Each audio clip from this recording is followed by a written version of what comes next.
There was once upon a time a very poor man, but even the king envied him. He had such a legendary white horse. The king offered the old man nearly all his treasure for the horse, but the man was unwilling to sell. "This horse is not just a horse for me. It's a friend. Would a person sell their friend?" he always said. One morning they woke up and the horse was gone. The villagers gathered around the old man. "You old fool. It was obvious that they wouldn't leave this horse with you and would steal it. If you had sold it to the king, you would have lived like a nobleman for the rest of your life. Now you have neither your money nor your horse," they said.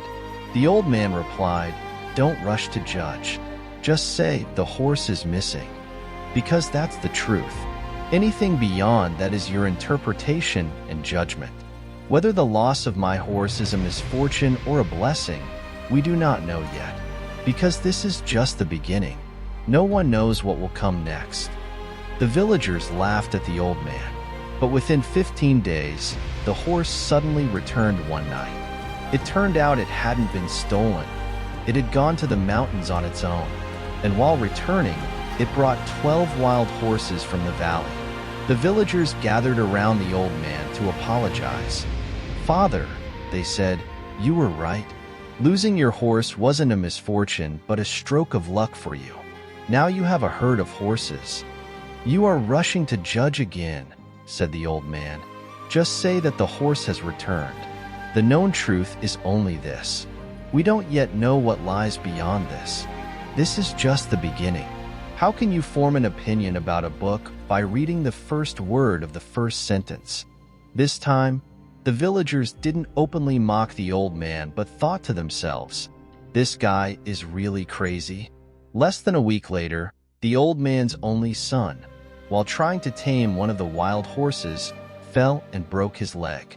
Since the son was the one who provided for the household, he would now have to stay in bed for a long time. The villagers came to the old man again. "You were right once more," they said.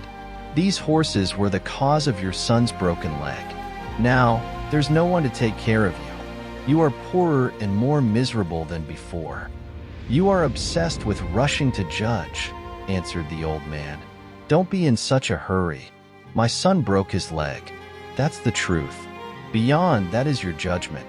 But how accurate is it? Life comes in fragments, and what follows is never revealed to us." A few weeks later, enemies attacked with a much larger army. The king, in a last effort, called all able-bodied young men to arms. The officials who came to the village took all the young men to war, except the old man's injured son.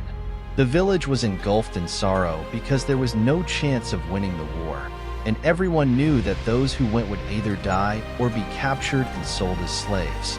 The villagers came to the old man again. "Once again, you were proven right," they said. "Your son's broken leg is a blessing. He's with you while ours might never return. It turns out that your son's injury wasn't a misfortune but luck." "You continue to rush to judge," said the old man, "but no one can know what will happen. There's only one known truth. My son is with me. Yours are at war. But only God knows which is a blessing and which is a misfortune." Lao Tzu would conclude his story with this advice when telling it to those around him: "Don't rush to judge. If you do, you will be no different from anyone else. Avoid judging the whole based on a small part. A decision is the cessation of the mind. Once you decide, the mind stops thinking and therefore stops growing. Yet, the mind always urges people to make decisions because being in a state of development is dangerous and makes one uneasy. But the journey never ends. When one road ends, another begins. When one door closes, another opens. You reach one goal and immediately see a higher one ahead.